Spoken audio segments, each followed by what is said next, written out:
이 시간에 우리가 은혜 받을 하나님 말씀은 신약성경 누가복음 12장 41절부터 48절까지 말씀입니다. 제가 가진 성경으로는 신약성경 116페이지 누가복음 12장 41절에서 48절까지 말씀을 함께 교독합니다. 베드로가 여짜오되 주께서 이 비유를 우리에게 하심이니까 모든 사람에게 하심이니까 주께서 이르시되 지혜 있고 진실한 청지기가 되어 주인에게 그 집 종들을 맡아 때를 따라 양식을 나눠줄 자가 누구냐. 주인이 이를 때에 그 종이 그렇게 하는 것을 보면 그 종은 복이 있으리로다. 내가 참으로 너희에게 이르노니 주인이 그 모든 소유를 그에게 맡기리라. 만일 그 종이 마음에 생각하기를 주인이 더디 오리라 하여 남녀 종들을 때리며 먹고 마시고 취하게 되면 생각하지 않은 날 알지 못하는 시각에 그 종의 주인이 이르러 엄히 때리고 신실하지 아니한 자는 자의 벌을 받는 벌에 처하리니 주인의 뜻을 알고도 준비하지 아니하고 그 뜻대로 행하지 아니한 종은 많이 맞을 것이요 알지 못하고 맞을 일을 행한 종은 적게 맞으리라. 무릇 많이 받은 자에게는 많이 요구할 것이요 많이 맡은 자에게는 많이 달라 할 것이니라. 아멘. 함께 읽을 말씀을 가지고 이제 어떻게 살 것인가 라는 제목으로 함께 은혜를 나누길 원합니다. 여러분, 올 한 해 여러분의 삶을 평가한다면 어떻게 평가하시겠습니까? 그럭저럭 괜찮은 한 해였다고 자부하실 수 있습니까? 여러분은 수많은 선택 앞에서 올바른 선택을 했다고 확신하십니까? 우리는 매일 삶 속에서 매일 선택의 길에 서 있습니다. 그 선택 앞에서 이런 질문을 할 수밖에 없습니다. 이제 어떻게 살 것인가? 이 질문은 단지 다가올 새해의 다짐을 위한 질문이 아니라 예수님이 우리에게 던지시는 존재적 질문입니다. 어느 날 한 사람이 예수님께 찾아와 말합니다. 예수님, 제 형에게 말씀하셔서 유산을 공평하게 나누게 해주십시오. 동생으로서는 억울한 일이죠. 정의가 필요한 순간이었습니다.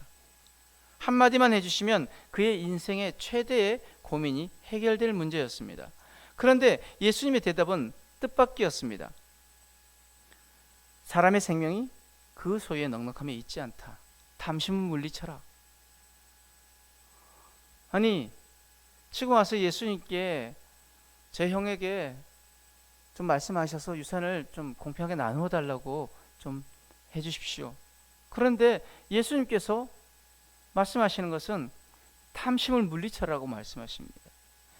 왜 예수님은 그의 억울함을 해결하지 않아 주셨을까요? 왜 그의 요청을 거절하셨을까요? 왜 그 문제를 탐심이라고 규정하셨을까요? 예수님 오늘도 우리에게 이렇게 말씀하십니다. 너의 인생의 방향을 다시 점검하라. 인생의 목적이 돈이 되어서는 안 된다. 돈보다 더 귀한 것이 있다. 돈보다 소중한 너희 영혼이 있다.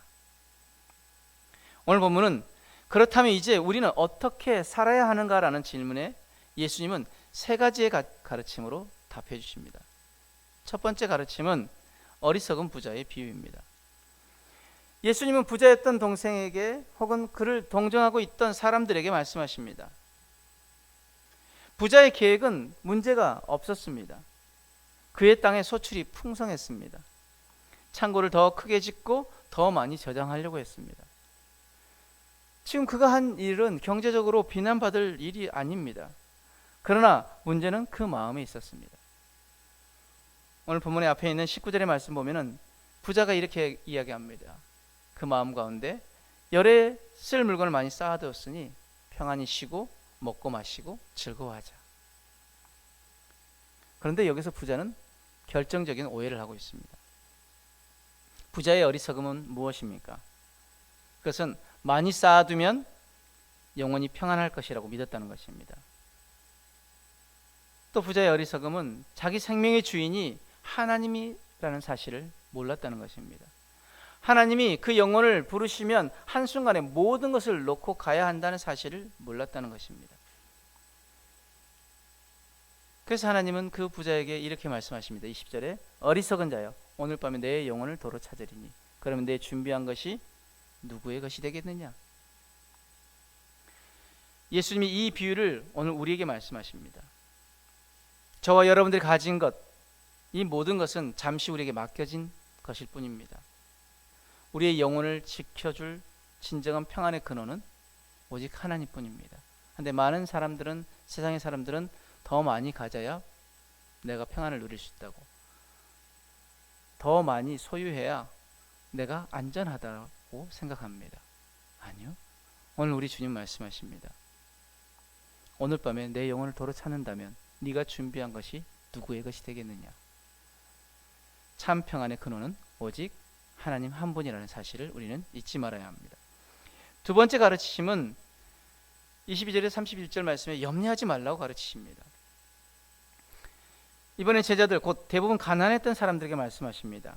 가난한 사람들은 늘 염려합니다. 오늘은 뭐 먹지? 내일은 어떻게 살지? 내 인생 정말 이대로 괜찮을까? 과연 나에게 밝은 미래는 찾아올까? 그러나 예수님 분명히 말씀하십니다. 25절에 너희 중에 누가 염려함으로 그 길을 한 자라도 더할 수 있느냐? 여러분, 염려는 우리의 삶을 더 좋게 만드는 것이 아니라 더 깊은 염려를 낳을 뿐입니다. 염려는 더 많은 염려들을 낳습니다. 예수님은 구체적으로 어떤 예를 드십니까? 까마귀를 보라고 말씀하십니다. 하나님 먹이신다고. 백합화를 보라고 말씀하십니다. 하나님이 입히신다고. 그리고 말씀하십니다. 너희는 이것들보다 더 귀하단다. 하나님이 우리를 책임지십니다. 하나님이 우리의 인생을 책임지십니다. 하나님이 우리 가정을 책임지십니다. 하나님이 우리의 교회를 책임지십니다. 그런데 우리는 염려만 합니다. 하나님이 우리를 책임지시고 우리의 가정을, 우리의 교회를 책임지시는데, 그렇다면 우리는 해야 할 것은 무엇입니까? 하나님 바라보면 되는데 우리는 세상 바라보고 내가 없는 것 바라보고 염려한다는 것이죠. 염려는 그분을 신뢰하지 못하는 마음에서 나오는 것입니다. 예수님은 그 염려하고 있는 자들에게 인생의 목적을 선명하게 말씀하십니다. 염려하지 말고 뭐 하라고 말씀하십니까? 30절 말씀에 다만 너희는 그의 나라를 구하라. 그리하면 이런 것들을 너희에게 더하실 것이다. 이런 것들이 무엇입니까? 이방 사람들이 구하는 것들, 먹고 마시는 것들, 우리가 그렇게 필요로 하는 것들을 하나님이 우리에게 더하신다라고 말씀하십니다. 세 번째 가르침은 32절에 34절 말씀에 너희 소유를 팔아 구제하라고 말씀하십니다. 예수님이 지금 가장 충격적인 말씀을 하십니다. 33절에 너희 소유를 팔아 구제하라. 아니, 가난한 이들에게 더 가난하게 되라는 말처럼 들리지만 예수님의 의도는 분명합니다. 예수님 말씀하신 의도는 돈이 너의 인생의 목적이 되지 못하게 하라. 그리고 32절 말씀에 이렇게 약속하십니다. 너희 아버지께서는 그 나라를 너에게 주시기를 기뻐하신다. 우리가 돈을 벌기 위해 사는 삶이 아니라 하나님의 나라를 위해 사는 삶이 진정한 가치 있는 삶임을 우리 주님은 가르쳐주고 계십니다. 그렇다면 우리는 왜 그렇게 살아야 합니까? 예수님 왜 이렇게 강력하게 말씀하실까요? 왜 인간에게 돈을 내려놓고 영혼에 집중하라고 말씀하실까요? 그것은 이 땅의 삶이 전부가 아니기 때문입니다. 예수님은 이 세상이 전부가 아니라는 사실을 가르치십니다. 하나님은 인간에게 영혼을 사모하는 마음을 주셨습니다. 전도서 3장 11절 말씀 보면은 인간은 영혼을 바라보며 살도록 지음받았습니다. 그리고 고린도서 5장 1절 보면은 언젠가 우리가 이 땅의 장막을 벗고 하나님 준비하신 영원한 집으로 들어간다고 말씀하십니다. 즉, 이 땅에서의 삶은 장막일 뿐입니다. 여러분, 여행 가서 텐트 치고 계속 거기 머물러 살지는 않지 않습니까? 그 여행이 끝나면 텐트를 접고 다시 우리가 돌아갈 집으로 향하는 것입니다. 우리가 갈 곳은 영원한 본향, 저 천국에 있습니다. 또한 인간의 지혜로서는 영혼을 이해할 수 없습니다. 그래서 하나님은 아주 조금 말씀을 통해 보여주십니다. 마태복음 25장 34절 말씀에 창세로부터 너희를 위하여 예비된 나라라고 말씀하셨고, 요한복음 14장 1절에 3절 말씀에 아버지 집에 거할 곳이 많다라고 말씀하십니다. 우리 주님께서는 계속 그 영혼에 대해서 우리에게 가르쳐 주시는데, 우리가 영혼을 진짜로 믿는 순간 지금의 삶은 완전히 달라집니다. 시간과 돈의 사용이 달라지고 나의 목표가 달라지고 인생의 우선순위가 변합니다. 여러분, 이 땅에서 삶이 전부인 것을 믿고 이 땅에 투자하며 사는 사람들은 이 땅에서 이루기 위해서 이 땅에서 모든 것을 힘쓰고 애쓰며 살아갑니다. 왜요? 그들의 목적은 이 땅이기 때문입니다. 그러나 영혼을 향하여 목적이 있는 사람은 이 땅의 것 개의치 않습니다. 무엇을 바라보며 살아갑니까? 하늘의 그 상급을 바라보며 살아갑니다. 그래서 바울이 뭐라고 고백합니까? 빌립보서 3장 7절 말씀에 무엇이든지 내게 유익하던 것을 내가 그리스도를 위하여 다 해로 여긴다. 바울이 바라본 것은 저 영원한 하늘에 있는 상급이었습니다. 그래서 이 땅에 있는 것들, 자기에게 유익했던 것들을 다 해로 여긴다라고 말하고 있습니다. 또한 이 땅에서의 삶은 영혼을 위한 연습의 시간입니다. 성경 전체가 말합니다. 사람에게는 영혼을 사모하는 마음이 있다고. 이것은 하나님이 우리에게 심어놓으신 본능입니다. 우리가 어느 날 계속 우리 이 땅을 살아갈 수는 없습니다. 우리 호흡이 끊어지는 그날이 올 것입니다. 우리의 심장이 멈추는 그날이 올 것입니다. 그러나 그것이 끝이 아닙니다. 고린도후서 5장 1절은 우리에게 선언합니다. 땅에 있는 우리의 장막집이 무너져도 하늘에 있는 영원한 집이 우리에게 있다라고. 그 영원한 집의 삶의 질을 결정하는 것은 지금 우리가 이 땅에서 어떻게 사느냐에 달려 있습니다. 그러면 우리는 이 땅에서 어떻게 살아야 합니까? 우리 주님 말씀하십니다. 이 땅에서의 삶은 종으로 청지기로 살아야 한다고. 우리는 주인의 뜻을 따라 살아가는 종이며 맡겨진 사명을 감당하는 청지기입니다. 청지기는 허리에 띠를 띠고 깨어 기다리고 맡겨진 사람들에게 때를 따라 양식을 나눠주는 것이 사명입니다. 이것이 예수님이 원하시는 이 땅에서의 삶입니다. 그러면 다음 세상에서의 삶은 무엇입니까? 이 땅에서는 종과 청지기로 살아가지만 다음 세상에서는 우리에게 복과 상급이 주어진다고 말씀하십니다. 주인이 오실 것이라고. 그때는 깨어있는 종이 복을 받는다고 말씀하십니다. 심지어 주인이 친히 띠를 띠고 종을 섬기겠다고 약속하십니다. 이것이 하나님의 마음입니다. 하나님, 우리가 사명을 성실히 감당할 때 주인의 모든 소유를 맡기리라고 약속하십니다. 그렇다면 우리는 왜 여기 지금 이 세상에서 살아가고 있을까요? 아니, 빨리 천국 가면 좋겠는데, 저 영원한 천국 빨리 가면 좋겠는데 왜 아직까지 우리가 이 땅을 살아가고 있을까요? 정답은 단 하나입니다. 사명 때문입니다. 예수님이 이 땅에 계신 목적이 분명하셨듯이 우리의 목적도 분명합니다. 그 사명이 이제 우리에게 맡겨졌습니다. 우리는 그리스도의 몸이기 때문입니다. 우리는 주님께 받은 명령이 있기 때문입니다. 우리에게 맡겨진 사명은 무엇입니까? 그것은 단 하나입니다. 사람들을 그리스도께로 인도하는 것입니다. 고린도서 5장 18절 말씀에 우리는 화목하게 하는 직책을 우리에게 주셨다라고 말씀하십니다. 하나님과 하나님 믿지 않는 그들 사이에서 우리 주님이 그들을 중재하셨듯이 우리도 이제는 나가서 그 하나님 믿지 않는 자들에게 그 하나님과 화목하는 길을 저들에게 전해 주어야 한다는 것입니다. 예수님이 이 사명을 복음서와 사도행전에 5번이나 반복하셨습니다. 마태복음 28장에, 마가복음 16장에, 누가복음 24장에, 요한복음 20장에, 사도행전 1장에 우리 주님은 계속 말씀하셨고 명령하셨습니다. 이것이 지상 명령입니다. 그런데 그 명령을 주시고 사명 감당하라고 하셨는데 그 사명을 감당하지 않으면 무슨 일이 있을까요? 에스겔서 3장 18절은 무섭도록 분명하게 그 말씀을 우리에게 주십니다. 그의 생명을 구할 수 있는 사람이 나뿐이라면 그 피값을 하나님이 내 손에서 찾으시겠다라고 말씀하십니다. 여러분, 우리가 어떤 사람에게는 그가 알고 있는 유일한 그리스도인일 수 있습니다. 그렇다면 그 사람을 하나님께 인도할 책임도 나에게 있는 것입니다. 우리에게 맡겨진 사명, 우리가 소홀히 하지 않기를 원합니다. 하나님 정말 원하시는 것은 무엇입니까? 오늘 본문에서 가장 감동적인 장면은 이것입니다. 예수님께서는 깨어있는 종을 보면 주인이 띠를 띠고 종을 섬길 것이라고 말씀하십니다. 여러분, 이 말은 당시 문화에서 완전히 파격적인 표현입니다. 그 문화를 깨는 파격적인 표현입니다. 주인이 종을 섬긴다? 이것은 있을 수 없는 일입니다.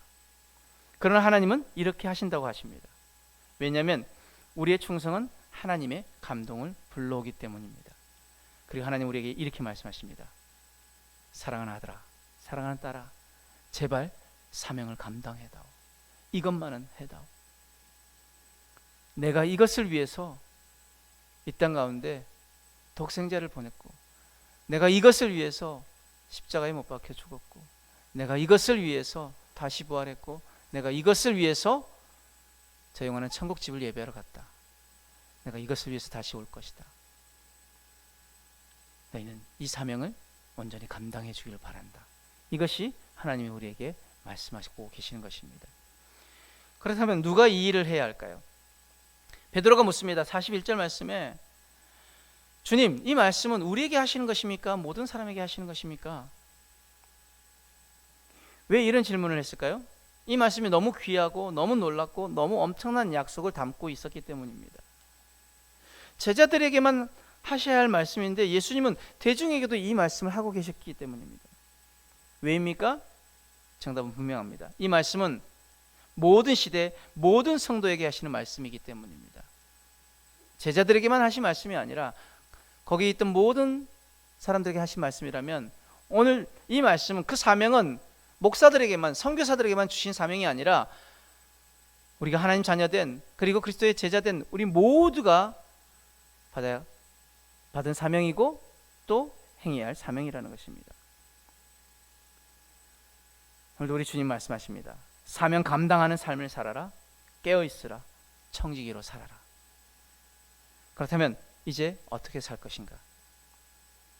우리 주님은 오늘 우리에게 묻습니다. 너는 이제 어떻게 살기 원하니?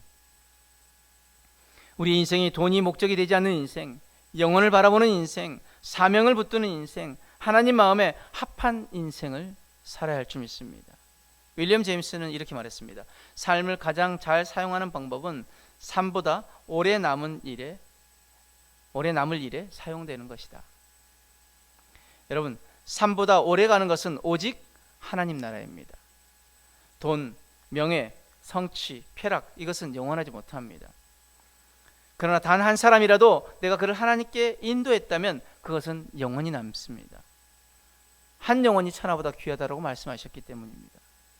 여러분, 우리가 청지기로, 종으로 이 땅 가운데 주님 맡기신 사명을 잘 감당함으로 주님 앞에 서는 날 주님 앞에 칭찬받고 주님 앞에 인정받는 그런 주님의 종이 되어지길 축복합니다. 그런 인생 되기를 축복합니다. 오늘 말씀 가지고 우리는 세 가지를 결단하기로 합니다. 첫 번째, 돈이 아닌 하나님 나라를 우선하는 삶을 살겠습니다. 세상 사람들이 붙잡고 있는 그 돈, 이제는 우리 주님 분명히 두 주인을 섬기지 못한다고 말씀하셨는데 우리가 하나님만 섬기고 하나님 나라를 우선하는 삶을 살겠습니다. 두 번째, 내게 맡기신 사명을 붙들고 한 사람에게라도 복음을 전하겠습니다.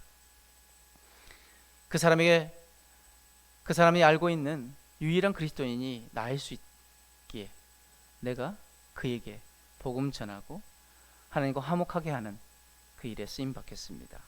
세 번째, 영혼을 바라보며 청지기로 깨어있는 삶을 선택하겠습니다. 우리가 자고 있다면 주님이 도둑같이 임하신다고 하셨는데 그때 우리는 책망받을 수 있습니다. 깨어 있어야 합니다. 주인이 오시기까지 우리는 깨어 준비하고 있어야 될 줄 믿습니다. 오늘 이 결단을 가지고 우리 함께 이렇게 기도하길 원합니다. 기도합니다. 사랑의 주님, 감사합니다. 우리의 시선이 땅에만 머물러 있을 때 영혼을 보게 하여 주옵소서. 돈이 목적이 아니라 하나님의 나라가 목적이 되게 하시고 먹고 사는 염려보다 하나님을 신뢰하는 믿음을 더하여 주옵소서. 우리에게 맡기신 사명을 잊지 않게 하시고 한 사람이라도 더 주님께 인도하게 하여 주옵소서. 끝까지 깨어 충성하며 주님 앞에 섰을 때 잘하였다 칭찬 듣게 하여 주옵소서. 예수님 이름으로 기도드렸습니다. 아멘.